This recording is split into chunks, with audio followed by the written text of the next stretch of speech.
महाराष्ट्र राज्य सफाई कर्मचारी आयोगाचे उपाध्यक्ष मुकेश सारवान यांनी ठाणे महापालिकेस भेट देऊन महापालिकेच्या सफाई कर्मचाऱ्यांचे प्रश्न, मूलभूत सुविधा तसेच इतर बाबींचा सविस्तर आढावा घेतला।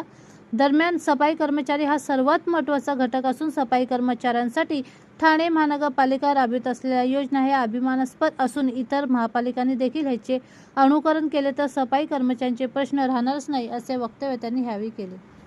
महाराष्ट्र राज्य सफाई कर्मचारी आयोगाचे उपाध्यक्ष मुकेश सारवान यांनी महापालिकेच्या अरविंद पेंडसे सभागृहात पालिका अधिकाऱ्यांसमवेत बैठक घेतली। या बैठकीस महापालिकेचे अतिरिक्त आयुक्त 2 प्रशांत ओढे, उपायुक्त जीजी गोदापुरे, उपायुक्त जितेंद्र निकम, डॉक्टर मिताली संचेती, परिवहन व्यवस्थापक भालचंद्र बेहरे, आरोग्य अधिकारी डॉक्टर राणी शिंदे, अस्थापन अधीक्षक दयानंद गुडप आदी अधिकाऱ्यांसह सफाई कामगारांच्या युनियनचे पदाधिकारी, कामगार प्रतिनिधी उपस्थित होते।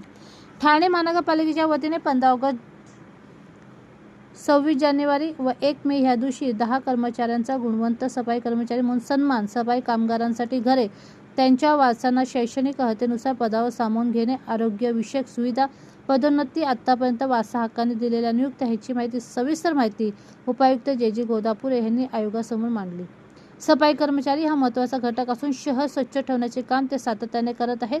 तसेच महापालिका देखील सफाई कर्मचाऱ्यांना असलेल्या समस्या तातडीने मार्गी लावत असल्याबद्दल त्यांनी समाधान व्यक्त केले। या बैठकीत ज्या सफाई कर्मचाऱ्यांनी निवेदने सादर केली त्या निवेदनावर 15 दिवसात अहवाल आयोगासमोर सादर करण्याचे निर्देश त्यांनी महानगरपालिका प्रशासनास दिले।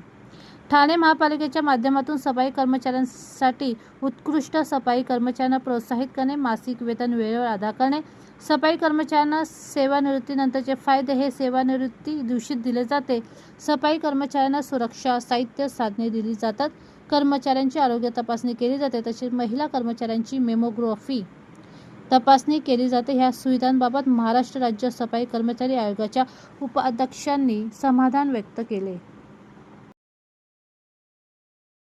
नगरपालिकेने सफाई कर्मचाऱ्यांना समोर जे काही घरं दिली, उर्वरित जे घरं लवकर देण्याचं त्यांनी सांगितलं, त्यात तसे निर्देश सफाई कर्मचारी आयोगाने दिले।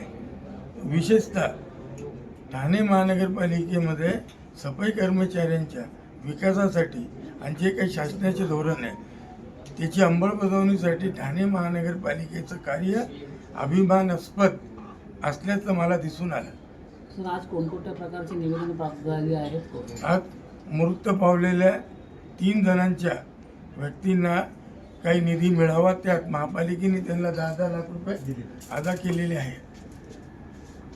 सर, अजून कोणकोणत्या लाडबागे समितीच्या शिफारशीनुसार जे काही प्रकरणे थांबली ती फक्त वादग्रस्त आहे, बाकीचे सर्व बाकी न्यायप्रविष्ट आणि इतर जे प्रलंबित होते ते सर्व ठाणे महानगरपालिकेने मार्गी लावलेले असल्याचे सांगितले। सर, आज इतर कोणकोणत्या विषयासंदर्भात महानगरपालिकेच्या अधिकाऱ्यांशी आपली चर्चा झालेली आहे आणि कोणकोणत्या विषयासंदर्भात आपण अधिकाऱ्यांना आदेश दिलेले आहेत? सफाई कर्मचाऱ्यांच्या आवासाचा जो प्रश्न आहे तो तात्काळ निकाली व्हावा, लाडबागे समितीच्या शिफारशीची अंमलबजावणी तात्काळ व्हावी, सफाई कर्मचाऱ्यांना शिक्षणानुसार पदोन्नती मिळावी,